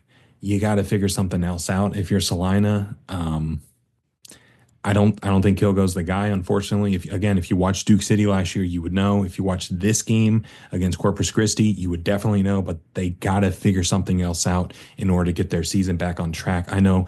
This isn't the standard that Salina sets for themselves. I know this isn't the standard that Coach O'Neill sets for themselves, and definitely wasn't something that I think anybody outside of Corpus Christi was expecting. On the other side, Corpus Christi did a great job of capitalizing on those mistakes by the Salina offense, and they were able to jump out to a 33-0 lead in the third quarter. So the defense was able to really take advantage of the Salina offense's misfortunes. And quarterback Fred Payton ended up getting the nod at QB1 for the Tritons, and he did okay considering it was his first start, but they're going to have to do better in the future, because I doubt they'll have the luxury of getting 6 interceptions gifted to them like they did in this one. Wide receiver Darius Prince making his Corpus Christi debut. He was able to get things going. 6 catches, 86 yards, and a touchdown. Really helped stretch the field. He found some space to create, and the Corpus Christi offense didn't have to do much in this one. Again, 6 interceptions. The Salina offense was burying themselves. So Corpus Christi just had to go out there, minimize mistakes, not really shoot themselves in the foot, and they'd be fine. And that's pretty much what happened for at least on offense. But the story of the game is the Corpus Christi defense being as opportunistic as they were. They deserve a ton of shine for their performance. Defensive back Dwayne Hollis, who retired and became the Albany Firebirds defensive coordinator last year, unretired, and then joined the Corpus Christi Tritons with Darius Prince. He looks great. He was making plays all over the field constantly, but defensive back Isaiah McFarland had 4 interceptions and returned 2 of them for touchdowns. Just an absolutely massive showing on defense, and again, capitalizing on the Liberty's mistakes. So this entire secondary was swarming, and they're going to be an entertaining one to watch. But this Corpus Christi, I guess the entire team really impressed in their first season, or in their first game of the season, rather. The broadcast quality was nice. Now we just got to make sure that we get both sets of rebound nets up So go check socials to get a little further context on that, and see where we go from there. But these two teams will meet again in Corpus Christi again in a couple of weeks. So I'm sure Salina will have things figured out, and it's got to be a much more competitive game when these two meet again. Then the last game of the weekend was the Southwest Kansas Storm going to Washington to take on the Wolfpack, and Southwest Kansas won this game 63-33. This was the first game on Vice TV, and it was a game. It was certainly a game. This Southwest Kansas defense has just been playing unreal, just outstanding football to start the year. They had 7 turnovers caused in the first game. They had 6 turnovers caused in this game against the Wolfpack. Sed Bonner was absolutely speechless on commentary in the first half. He just couldn't believe what he was seeing, the way that the Southwest Kansas defense was just swarming to the ball, and the defensive line was disruptive. They were able to really bully the offensive line of Washington and cause the quarterbacks to put themselves in some bad situations and make some really poor throws, and the defensive backs were able to feast on it. The defensive back Dontra Matthews got an early interception return touchdown from 5 yards out, while Matt Freese Jr. got in on the action as well with a pick six of his own. So another multiple pick six game for the Southwest Kansas Storm. All 3 phases of the game were clicking for the Storm. On offense, they were pretty well balanced. 3 passing touchdowns, 3 rushing touchdowns from Jalen Morton. Defense was doing their thing like we just talked about. But then Daquan Bailey Brown, he returned a kickoff for a touchdown as well. So all 3 phases were able to score touchdowns, put points on the board, and it was a pretty well-balanced game, but it was still somewhat sloppy from the Southwest Kansas Storm, if we're being honest. So they scored 63 and they were very sloppy, which is, I guess it's a feather they could put in their cap. And so as they kind of get things cleaned up and kind of get those things sorted out, this team could get even better. So I don't think they're going to get gifted 7 and 6 turnovers every week. They most certainly will not next week, which we'll get into that a little bit later. But the Storm are rolling early on in the season so far. Their biggest test of the season is coming up, which we'll touch on in a little bit, but this is a hell of a game from the Storm on Vice TV. On the other side, Washington just looked rough. Like, it was pointed out on the broadcast multiple times by Ari Wolf and Sed Bonner. They just seem to be having a ton of trouble with the basics, like basic alignment, and just shooting themselves in the foot with self-inflicted penalties, not having enough players on the line of scrimmage on offense, and just stuff that shouldn't be happening, especially considering that some of the same stuff was happening last year, and it seems to have rolled over into 2025. So they seem disjointed. They seem like they were winging it for the majority of the game, and it was a bit of a bummer, because it was like, man, we were expecting Washington to come out a little bit better, and I guess they were. They scored 33 points, but a lot of those points came later in the game when the game was very much in hand for Southwest Kansas. But they were feeling optimistic about Joseph Hess at quarterback heading into the season, but he was taken out after a rough start. But he could have also been injured towards the end of the game. His arm was bandaged up, and he seemed to be favoring it. So not sure exactly what the story is there. But eventually, quarterback Adam Cruz came in for the Wolfpack and managed to get some things going. He connected with 4 different wide receivers for touchdowns, but he was constantly running for his life because that Southwest Kansas defense was just manhandling the Washington O-line, and there was very little Southwest Kansas couldn't do on defense. Like, anything they wanted, they were able to do. But if you had to point to a player for the game for Washington, it would probably be wide receiver / defensive lineman. Yes, that's the combination we're working with here. Deshaun Williams, he was the clear number 1 target for Cruz when he came in. 12 targets, 9 receptions for 137 yards and a touchdown. He's a big target at 6'6", and he's just a dynamic 2-way player.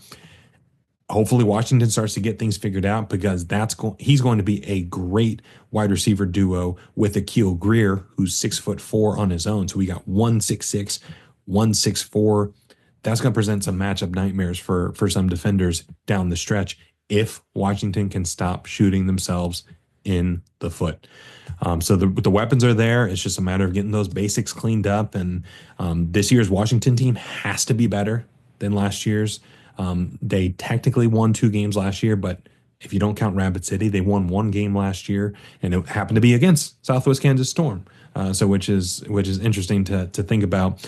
But they have to stop self-sabotaging themselves. And until they do, we're likely to see more of the same. But if they can get those things cleaned up and see if Adam Cruz can kind of get things going and get the ball to his playmakers, they could be in business. But they play Oregon this upcoming week, and that's going to be a good litmus test for where they are as a group and what the path forward looks like. All right, so flipping over to the NAL, we got a couple games to go through as well. First game we're going to talk about is the Sioux City Bandits hosting the Idaho Horsemen, and Sioux City won this game 46-14. So the Bandits look great in this one on both sides of the ball, and they rebounded nicely from their week one loss to the Beaumont Renegades.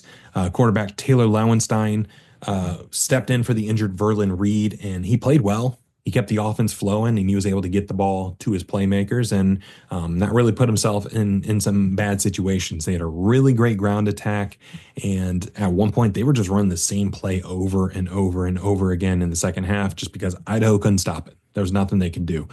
So Sioux City's offense looks like it's in midseason form already, which is crazy considering it's only week 2, right? They've scored 46 points in each of their games. The difference is they won one by a lot. They lost one by a little. So if you had to point to an MVP, though, I would say defensive back Laranji Vason McCoy was probably the best player of the game for Sioux City. He had an interception and a forced fumble and a fumble recovery. The first one, he caught up with a wide receiver, and he just ripped the ball out of the wide receiver's hands and came down with it. That's the forced fumble and fumble recovery. And then he won a jump ball in the corner of the end zone against the Idaho receiver. Ended up coming down with the interception. I put it in air quotes because I didn't think they ruled that correctly. They reviewed it initially as a touchdown for the Horsemen, which I think it should have been, but they ended up switching it over to an interception. So it is what it is, but it was a hell of an effort from Laranji there. Sioux City looks to be doing business as usual. And again, they're looking like they're in midseason form already. The defense really stepped up and made Idaho's life difficult, but Idaho kind of made their own life difficult, if we're being honest. So flipping over to Idaho, I'm willing to give them a little bit of grace just because it was the first game of the season. It was on the road, and they lost their quarterback to injury in the first half. So that's not a good combination. If you were to throw that combination to any team in the NAL and the AF1 and the IFL, probably wouldn't look great. But they weren't really doing themselves any favors because they look fundamentally flawed on offense. They hardly used any high man motion in this game. They used a lot of 4 receiver sets, which is fine. But again, high man motion literally puts offenses at an advantage over the defense. You get a running head start, and you have the opportunity to really blow past some DBs or put some DBs on their heels. But they weren't doing that for the majority of the game. And it's like, why would you not do it? Like it didn't make any sense, especially when it was proven that over the first 3 quarters of the game, it was off. Something was very wrong. And I just don't understand why they abandoned the thing that gives offenses an advantage in indoor and arena football. It was just puzzling. Wide receiver Kyler Henson was probably the best player on the day for Idaho. 5 catches, 83 yards, and a touchdown, but they need to go back to the drawing board and really rethink how this offense is going to look, because that showing was not it. And they're going to be in a lot of trouble if they don't get it figured out quickly, because their schedule is not ideal.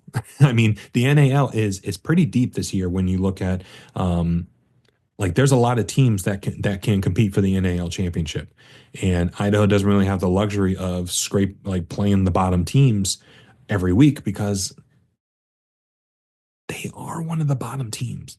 So it's a tough spot for Idaho to be in, but they got to get it figured out quick. And I think it starts by reintroducing that high man motion into the offense, and again, using the rules to your advantage so that your offense can have that literal running head start on the defense. Then flipping over to Carolina, the Carolina Cobras defeated the Wheeling Miners 41-26.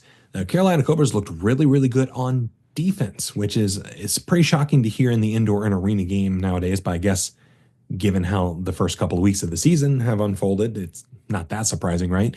They were able to make Wheeling's life very difficult, and they had a couple really nice defensive stands in short yardage situations and on the goal line to give their offense a chance to pull away. But I would be remiss if I didn't mention running back Tobias Taylor for Carolina. He was an absolute beast in this game. Go to Off the Wall on Instagram and TikTok and X, actually. I posted it everywhere to see a video I made breaking down some of his plays he had on the day. But he was great. 3 total touchdowns, 136 total yards, and he was just getting it done on the ground and as a receiver, just so good. He was the NAL Offensive Player of the Week for week 2, and it was very, very well deserved. He was disruptive, and he was one of the main reasons why Carolina was able to win this one. So I'm excited to see what this Carolina team can do. And I think you got to consider them as a serious contender for the playoffs and to make a run at the NAL championship, especially if that was their opening game and they start to get things figured out on offense. The biggest adjustment a team can make is going from week 1 to week 2. If that was their week 1 performance, week 2 should be even better. So they got a good matchup ahead of them, which we'll dive into a little bit later. But I was impressed with the Carolina Cobras here. On the other side for Wheeling, this was another rough week for Wheeling as a whole, and it seemed like they regressed on offense from week 1 to week 2. In my opinion, there was a lot of questionable play calling and some really questionable decision making by the quarterback. In this one, Grant Russell ended up throwing 3 interceptions, 59% completion percentage, and he had 14 rushes for 16 yards, which is not good. Not good at all. They need to get a running game going, and it has to be with somebody other than Russell. They need some balance on that offense, and they're putting so much on Russell's plate right now, and he just wasn't able to get it done in this game. Carolina's defense played really well against them, and there were spots where the Miners' offense just should have delivered, but they just didn't. Again, it really came down to some play calls were head scratchers, some stuff they just couldn't execute on. The Wheeling defense really kept them in this game and shut down the Carolina offense at certain points to keep it a 1 possession game or to keep it close. But the Wheeling offense really couldn't get things going until it was too late. The preseason favorite for a lot of folks in the NAL media was the Wheeling Miners, and now they're 0-2 to start the season, and it feels like they have to win this weekend against Shreveport in order to save their season. If they don't, the schedule only gets tougher. It only gets tougher after the Rougarou, and it's going to be an uphill battle to get into the playoffs if they're 0-3. So tough start to the season, but they have to win this upcoming game if they want to stay alive. Then the last game we're going to talk about is the Omaha Beef hosting the Colorado Spartans, and the Omaha Beef won this game 33-12. All 3 home teams won in the NAL, so fun little nugget there for you. This was another strong defensive performance from the Omaha Beef defense, or the Beefens, as they would. They just kept bottling up that Colorado rushing attack that was very productive in week 1. Aaron Aiken had 6 rushing touchdowns in week 1. Did not have 6 rushing touchdowns in this one. In fact, they only scored 12 points. So the Omaha defense was just swarming and making life very difficult for the quarterback, eventually causing a quarterback change to try to breathe some new life into the offense for Colorado. But I'll be honest, if I'm Omaha, I'm thrilled with the defense, but I'm a little worried about the offense. Lorenzo Brown Jr. has not looked great at quarterback, and he's been really bailed out by Jeff Mack at running back, doing his thing. In this game, he had 11 carries for 40 yards and 2 touchdowns. It just seems like something is off with Brown in the passing game. Brown and the wide receivers are just not on the same page for some reason, and it feels like if they don't get it corrected soon, you're going to be in a spot where Omaha is going to be in an upset situation at some point over the next couple of weeks, because the defense has kept them in all these games. I think this is the second. I think they gave up 12 points to the Rougarou as well. So it's the defense is doing their part, but eventually they're going to play an offense that can score points and can test that defense. But will the offense for Omaha be able to rise to the occasion and keep them in a game where the defense is being tested and stressed a little bit more? So far, that hasn't shown to be the case. So the Omaha rushing attack is doing pretty well, but the passing attack is just not there. And when considering who the quarterback is and the success he's had across indoor football over the past decade plus, it's a little concerning. So there's other offensive talent in the league that's gonna test the Omaha Beef defense throughout this season, and the offense has got to rise to the occasion. I really want to see Omaha's passing attack evolve and grow and put together a performance where it's like, okay, Omaha can win a shootout if they have to.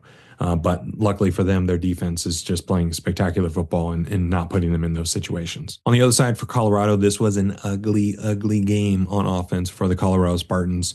Like we talked about, Aaron Aiken couldn't really get anything going through the air. Eventually getting pulled for Khalil Trotman, who was able to get a long touchdown throw to Greg Dent Jr. over the wall, which is pretty sweet.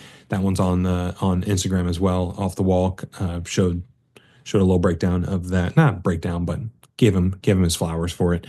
And it really doesn't look like to me Aiken is the guy to pilot an offense when coming from behind. Omaha was up big or up double digits on Colorado, and they were trying to play comeback, but it's very apparent that Aaron Aiken is a running quarterback who can get it done in short yardage situations. Well, for the most part, he wasn't able to do much in short yard situations in this one against the Beef defense.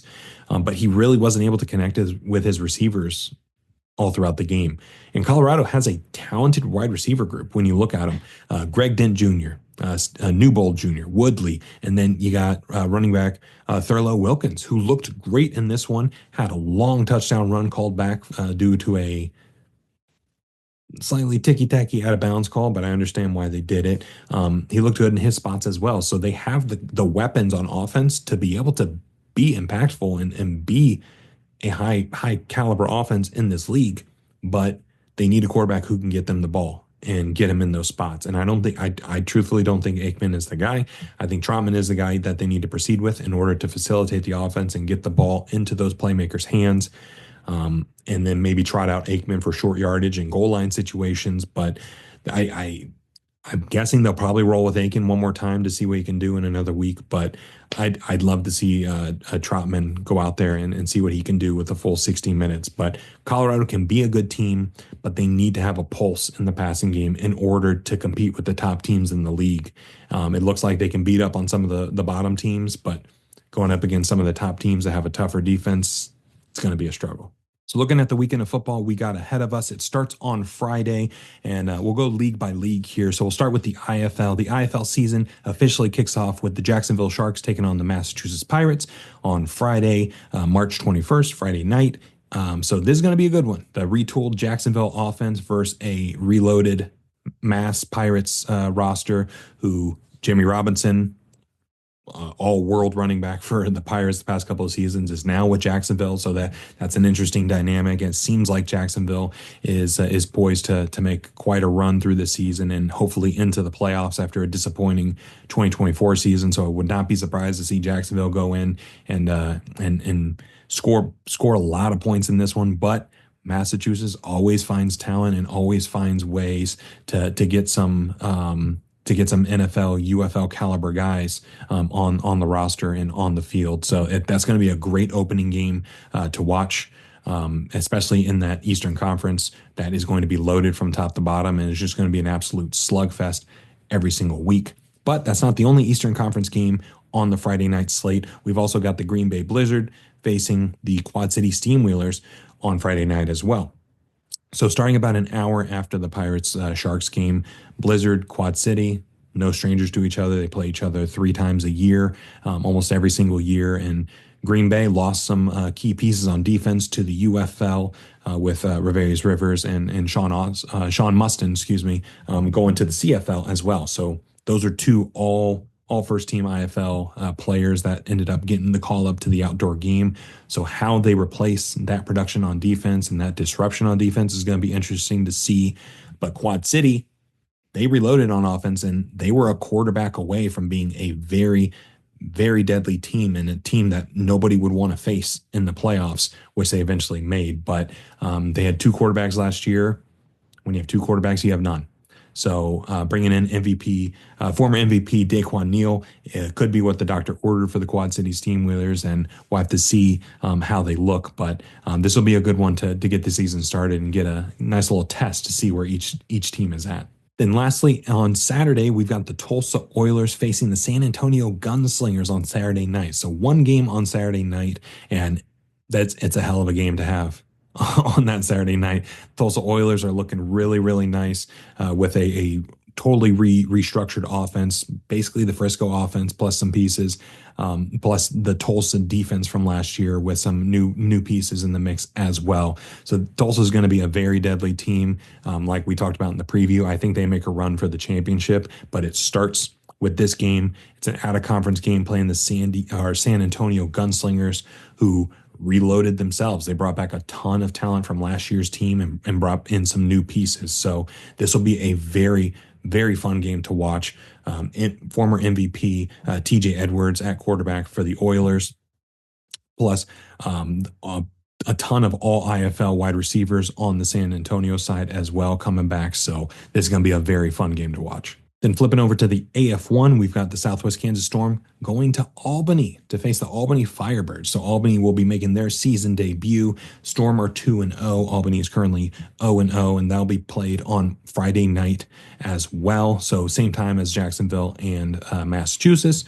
Albany is going to make their season debut, and they have probably the most talented roster when you look at indoor and arena football experience in the AF1. But Southwest Kansas has been playing out of their mind on defense and kind of working through things on offense and getting things figured out.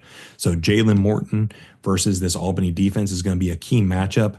But then we get to see Sam Castronova making his Firebirds debut against this Southwest Kansas defense that has been extremely opportunistic and making life difficult for opposing quarterbacks. That's going to be a great game, and that one's going to be on Vice TV as well for the AF1.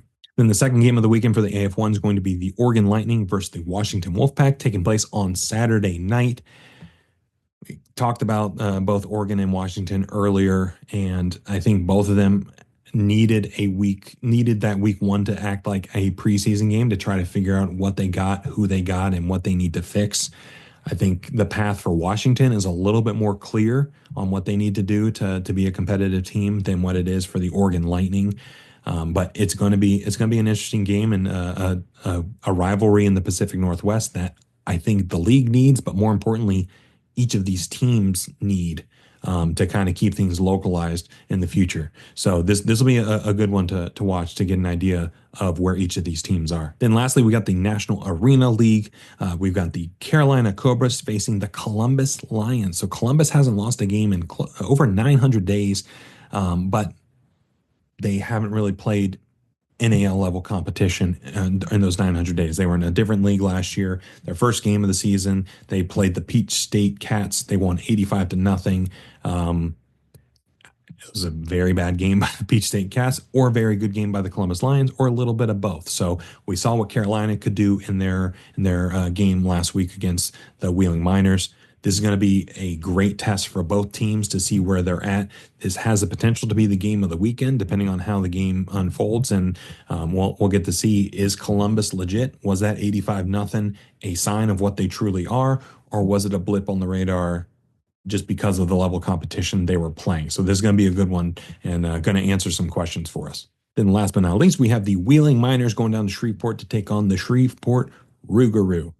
Neither of these teams has a win yet. Wheeling Miners are 0-2, Shreveport 0-1. It feels like the Miners need this one in order to get back into the playoff race and to get back into the hunt.